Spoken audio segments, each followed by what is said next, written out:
বন্ধুরা কেমন আছো সবাই? আশা করি সবাই ভালো আছো। আমি গৌতম, পূর্ব মেদিনীপুর ওয়েস্ট বেঙ্গল খেজুরি থানার অন্তর্গত ছোট্ট একটা গ্রামে আমার বাড়ি। এটা আমার প্রথম ব্লগ। আশা করি সবাই ভালোই আছো।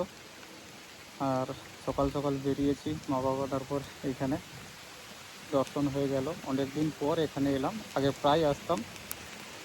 দেখো বৃষ্টি পড়ছে প্রচুর।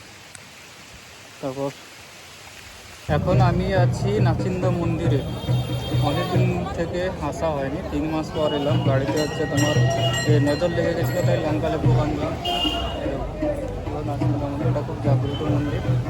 এখানে শীতলা মায়ের মন্দির, এটা রোগ মুক্তি হয় এখানে। থেকে এসেছে অবশ্যই জানি,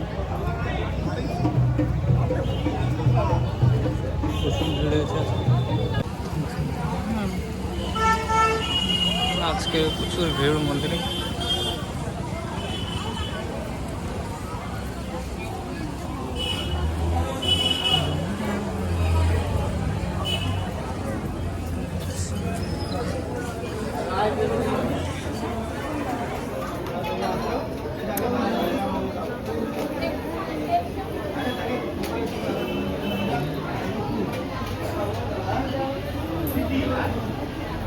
মাগো পাগুদার পছন্দ নেই।